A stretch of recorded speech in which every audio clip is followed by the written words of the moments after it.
Welcome back to Chicopee, Massachusetts. We're here with the Savage Arms Open. We are here with semifinal action, and our bowlers are just completing their practice. We have Joe Wotus versus Bill Webb on 31 and 2, and Tommy Scherer versus Mike Lichstein on 33 and 4. Bowlers are just finishing up their practice shots. And, of course... I was a shocker, Michael's the last one. Yeah, Michael very deliberate in his everything he does on the lanes. And, of course, the higher seed gets their choice of starting lane. And in this case, it's going to be Webb will get his choice of starting lane. Shocker! What a ball! Blah, blah, blah. On strike.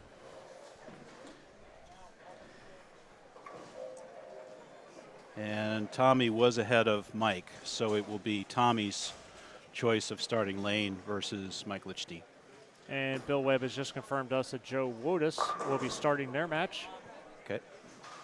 They'll have Joe start on 31, and let's see what happens in the I think Michael Litchie match. still has practice going on here. It's maybe they're amazing. going by the timer, not the number of shots.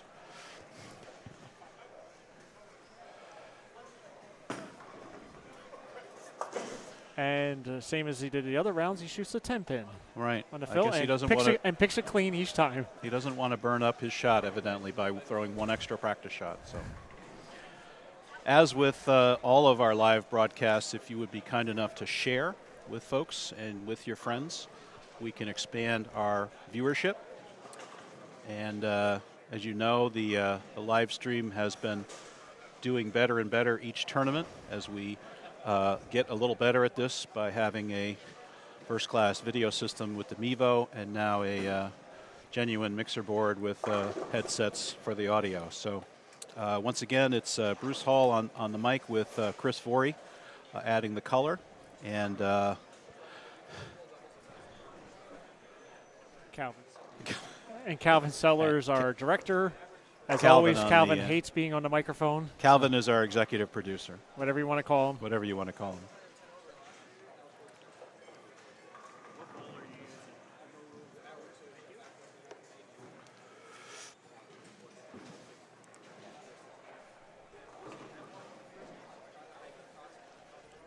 And Joe starts on 31 and strikes. Let's see if Webb can match him.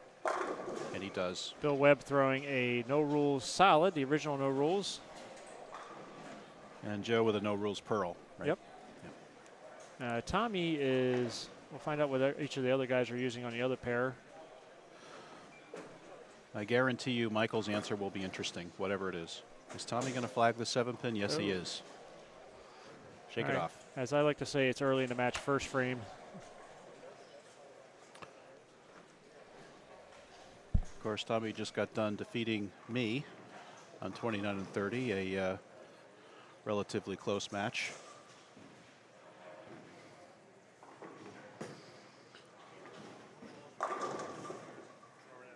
Webb can't get the messenger.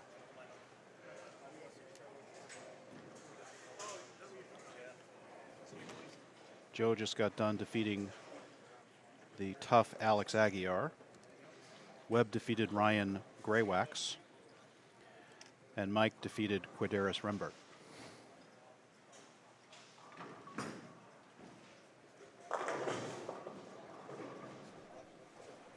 And trying to get some ball updates. Michael always likes throwing the classics, and hard to see Michael's ball or talk to Michael. We don't like to disturb Michael while he's bowling, but I believe that is a zone, a blue zone pro, and it looks that way. Yep. Yep. It is a white pin zone. Michael always the classics. I can't believe it's not an EPX. So right, the EPX is what he tells me. One ball attack, Hoss. One ball attack. So what would you sell at New in Box Blue Zone for out of Buddies, do you think? I don't know how popular they actually were. That's the I'm not sure if he's throwing the particle one or which one he's actually using. I remember the original zones were great out of the box, but as soon as they tracked up 20 or 30 games, I couldn't get anything else out of them. From here, it actually looks like it might be a.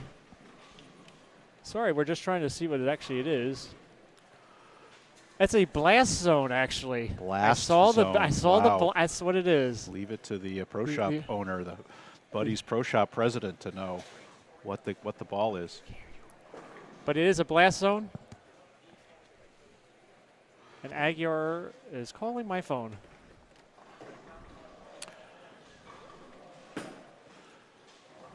A blast zone, if anybody actually remembers, that actually holds the Phantom Core. The Phantom Core, okay. They made a modified Phantom Core in the blast zone. Unfortunately, the cover stock didn't live up to the rest of the ball.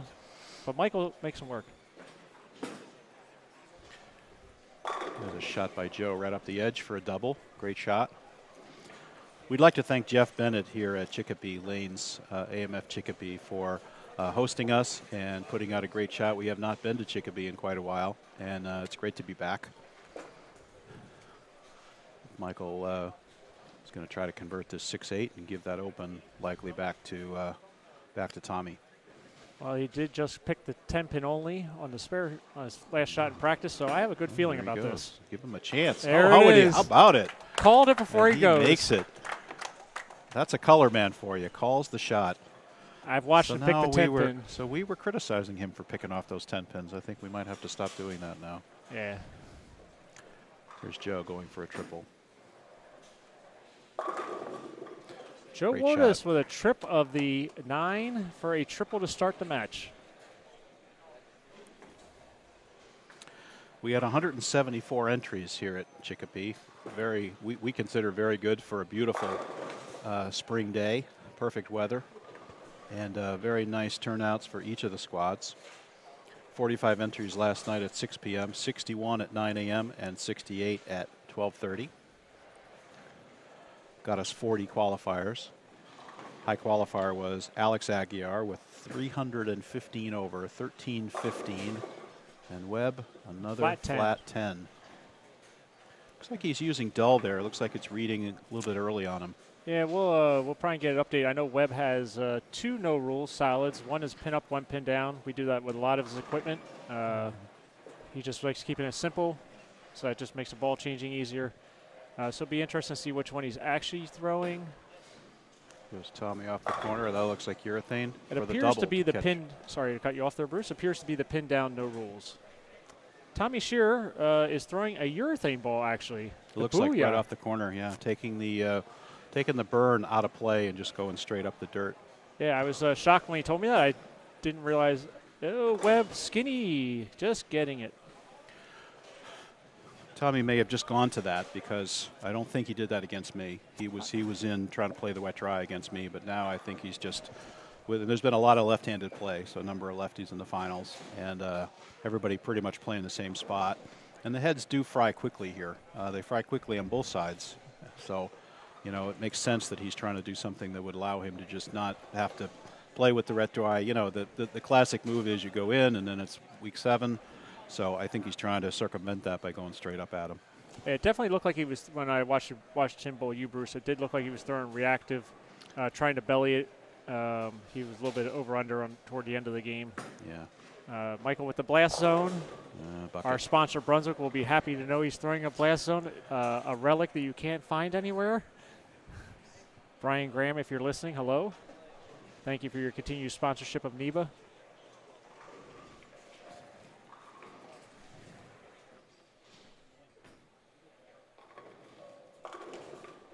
And Bill Webb high, leaving the 9-pin.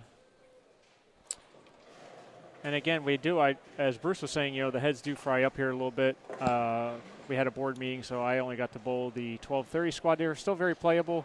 You had to get the ball to read the mid lane, at least on the right side of the lane, to really get the right angle to strike. I will say I was unfortunate. I shot 104 over, missed the cut, but I felt like they were very playable. And watching left to right, they were very much the same on both sides. Again, you had to get the ball to read the mid lane, to get the right shape, to get the corners out.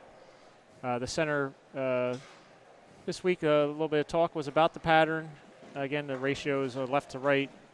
But again, the center obviously knew what they were doing because how the lanes played on both sides, there was no advantage or disadvantage on either side of the lane. So, Well, and I think Jeff knew enough that the track was going to go on the right, and so he put a lot more on that track, and that changed the ratios, of course, because you just put that little step there between 12 and 8, and it changes it from 10 to 1, where it drops off the table, to 4 or 5 to 1. So this caused some controversy, and some people were thinking that it might be easier. I don't think that's the case at all. yeah, I think unfortunately, too much knowledge sometimes is not good. is bad. Graphs aren't always, or what you see isn't always how they're going to play. An example of that would have been even Nutmeg with the 34-foot pattern. Everybody thought it was going to be super spark. They were very tight. They were. A lot more oil than anybody could anticipate. It was very easy after 6 frames to watch your ball go straight. So, and the same thing happened here. So, again, it's a shame. People, we try to educate the bowlers. Bowlers try to educate themselves. And sometimes they can be overeducated, and they look at the ratios, and everybody jump to conclusions. And it didn't play out that way. Like I said, I bowled 12-30. I actually used a daredevil trick, a very aggressive ball from Rotogrip. Was able to, actually had to still get it right into the track early, and I bowled with Calvin. Calvin bowled great. He threw a black ops, and same thing was feeding it into the track. So there were a lot of options. It's just how are you going to get the corners out? Tommy with a triple, and Joe now going for 5 in a row. Great shot. Just like butter. That was just no effort at all, just straight up 5, 6, 7 with that no rules pearl. And that's what the pattern allowed you to do. The pattern allowed you to play where Joe is, obviously more up the boards, or where you're going to see Bill's going to be more in the track, 12-7. Like as Bill always says, the track plays in every building, he tells me. And you can even see now, you see Tommy Scher up and in with the urethane. And how about a 6-8 trip for Tommy? Pretty quality there. 7-pin miss, next 4 for Tommy. And first 5 for Joe. And Webb again on the left here. side. And again on the left side lane, you'll see the same thing. You see one guy going up and in. You'll see Michael with an old school ball, but still going more right to left with the ball. So there were options. They gave you options to play. There wasn't locked into one person or one side had an advantage. So again, well done on the part of the management to absolutely, Jeff. You can see it's a pattern born out of experience. You can see that he really cares. He watches his bowlers. He watches the scores.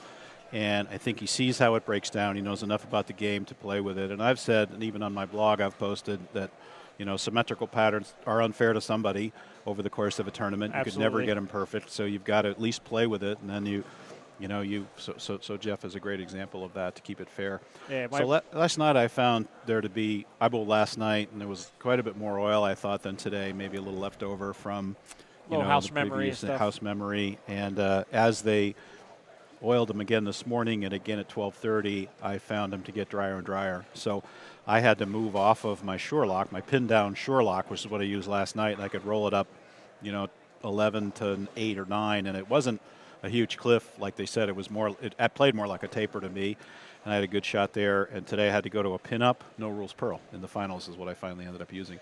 And I went straighter even though they were drier. So, and Michael, will he get the kick on the 7? No, Messenger didn't quite get there.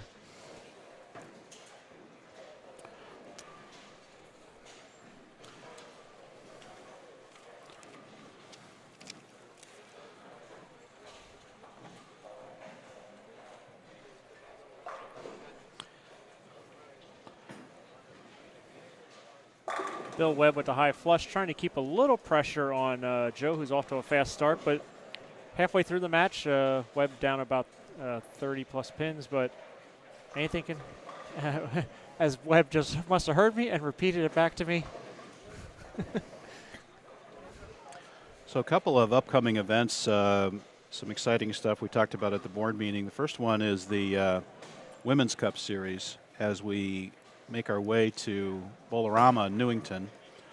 And Joanne Herman has agreed in that tournament that for every woman who's bowling, she will cover the first $35 of their entry fee for their first entry. Amazing from Joanne. She is and her company bowlingseriously.com, tremendous sponsors of not only NEBA, youth bowling. They sponsor my youth program at Nutmeg Bowl. They also sponsor the Buddies Pro Shop Youth Open. Tremendous on her part. She is looking to try and figure out how to get more women to come to NEBA. At Ken's Bowl, we had a great turnout. We had 19 entries, but we believe we can have more. And so does Joanne, and she wants women to come out and try it. So, yes, every woman, their first entry at Newington will bowl for $60, and she will cover the remaining $35. BowlingSeriously.com will. It's a tremendous gesture on her part. Again, she is anybody that's out there, please check out BowlingSeriously.com. It's just an educational site. It's going to pretty much explain how Joanne got into bowling. Joanne's been bowling, I believe, about 4 or 5 years now. Yep. A customer of mine, but relatively newcomer. But newcomer to the sport. Tremendous sponsor. And she just fell in love with the game. I first met her after she came back from Dick Ricker Academy, which she went to Dick Ricker in her first year learning how, and they sent her to me for getting fitted and everything. And the rest is history. She's taken lessons from the best. She's travels the country. She's bowled in the Women's U.S. Open, the Women's Queen. She's attempted all this stuff. She's bowled some NEBAs. She now lives in Florida primarily, so we don't see her as often as we did. But again, great sponsor, and it's tremendous that she's going to do this for the Women's Cup and for the Women's Series. So please, if any ladies out there, anybody that hears us, please promote this to your female bowlers, women bowlers, because a good number is 35. I'd like to see 50 women. I don't see a reason why we can't. There's plenty of great women bowlers down in New Jersey area, Central Jersey that I know, and out in Long Island and New York. So we should have a great turnout because Newington, if anybody doesn't know, is in the Hartford market. So from the Connecticut border, we'll just go from there. It's only about an hour and 20 minutes, not too far. And Newington's a great host also. They've been hosting NEBA now probably for in excess of 15 years. So, good shot by Tommy. Tommy's enjoying a 21-pin lead. Excuse me, 110, 137. Yeah, 21-pin lead over Michael. Michael has a chance to double up and cut that to 11. Webb with a chance to come back, throws it out to the dry. Won't recover, flat 10. Pretty common on this pattern. You could see people throw it to the dry and not enough energy to get back. So, yeah, and Joanne's made it clear there's no limit to the number of women who can have that $35 discount. Yeah. So, again, as you say, Long Island, New Jersey, New York, Albany area, let's get the word out. If anybody out there knows anyone you can contact or any tournament organizations or anything, let's try to spread that word out there and get as many women as we can to Newington. Yeah, absolutely. Thank you, Bruce. Michael does double. I say Michael trying to fight back in the match. 11 pins down now, Mike is. He's got, obviously there's a reason why he's got 29 titles. The true heart of the champion. I've never been able to beat Michael in match play. We bowled each other about 6 times. It comes down to 9th, 10th frame, and the most clutch bowler I've ever seen. At least from our New England standpoint, but even if he ever went on tour regularly, he would have been just fine. But oh, yeah. One of those guys that, really, I think, just for family and for other reasons, never made a serious run at the tour, but clearly would be a national titleist. I mean, no question about it, with his 29 titles. So actually, you've segued into another great subject that we talked about at the board meeting, and that's the Hall of Fame.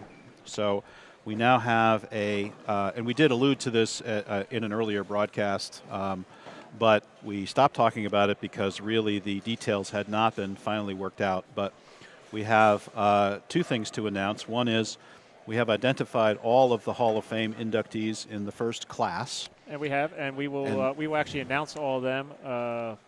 That will be live. We will put a post up of a video announcing all Hall of Famers. That will go up this Memorial Day weekend. Michael gets within 1 of Tommy. Yep, sorry about that. And we're going to cut that spot right after our tournament here today, I believe. Yes, sir. Yeah, so we'll put that up. But 54 years we've been in existence, and we finally are having a Hall of Fame. We are putting 49 bowlers in, and we are putting in an additional 5 people for meritorious service.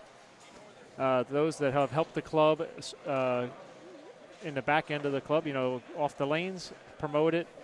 So this is exciting times. I was fortunate enough, as Tommy goes, sorry about that.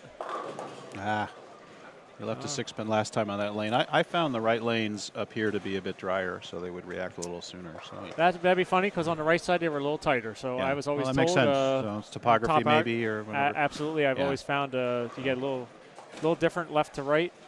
So that would make sense because I did play every left lane toward the end of the day, about 2 boards more than the right lane. Joe now with a 31-pin lead over Webb. Webb maximum 226, and Joe already at a 237 pace. So Joe just needs to stay clean here.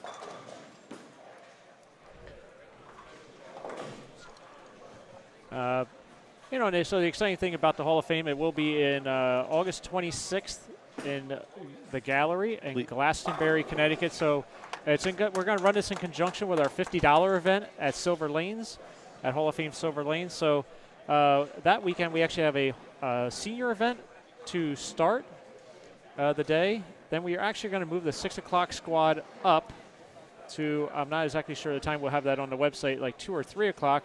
And then we're doing this so that everybody, all the staff of NEBA, everybody that bowls can get to the dinner. It's a very important night for us. Yeah, everyone's invited. Everybody's invited. With spouses and everything. Oh! Spouses, anybody. Lazy 7 out for friends, Tommy. Friends of the Hall of Famers. We will have ticket prices hopefully within the next couple of weeks. We just finalizing the food purchases with the restaurant. Joe Wotus is locked in. Locked in. Up and in. There's no doubt about him. That's the end of that match. That match is over. Joe in the finals. Joe Wotus will be bowling for his first title. So exciting things with the Hall of Fame. So if everybody, please come out. And we will be having a book. I'm going to let Bruce have some information here. Sorry. No, you mentioned titles. Joe going for his first, Tommy going for his first, and incredibly tight match there with Michael. I believe we've got a 1-pin match right now with Michael down by 1, looking for a 9-pin lead with this hit. Can he do it? Blast zone, baby. Blasting the rack.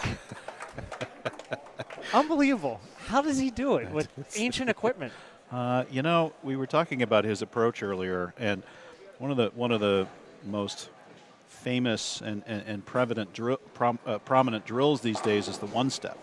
And, the idea of the one-step is to take away all the other steps and all the other ways to get yourself out of line and all that stuff and just take one big step back from the foul line, make your swing, and just take one slide step, and that's it. If you look at Michael, a lot of all he does before that big pause of his makes his approach practically a one-step approach. Absolutely. And, I grew up, I was fortunate enough to grow up bowling junior program, JBTs and stuff with Michael, and he's had the same style throughout. I mean, little quirky things going in between there.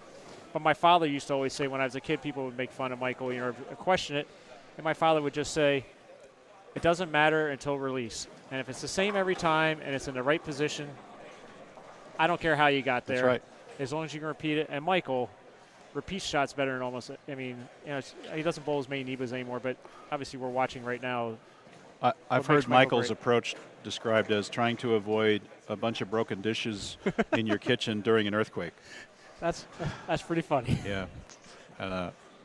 We're not in California, but certainly looks like an earthquake each time Michael goes. But that his position at release is flawless, and I think if you had a slow motion camera and looked at it, it would be as clean and as much power transferred to the shot as anybody. I was going to say if you went by Mark Baker's theory of the slide foot hitting the approach, power step, and then, getting there and loading up. Michael is perfectly loaded. Whoa. Well, maybe not that one. Even the bad ones are awesome. We really talked him up on that one. Maybe he needs to do some one-step drills to get his balance back. But Bill Webb shooting 6-7-10, which the match is out of play, but the messenger off and no excitement. Bill Webb, thanks. But so this hit to put the match out of reach will put Michael in the 240s. Yep, this will give Michael 240 in the high 240s. Should he not get it, then Tommy can go and double and win the match. So this to shut Tommy out and go for his 30th title. Which Michael. is unbelievable. The next closest guy, I believe, is Alex Aguirre with 18. It's actually Webb. No, 18. Alex. No, I'm sorry, you're right. Alex with 18. When you make the Hall of Fame calls, you've studied this list all week. Wow, good for you. It was, like I said, it was a fun week. it was great talking to guys and having them get all choked up. So let's enjoy Michael's next shot here.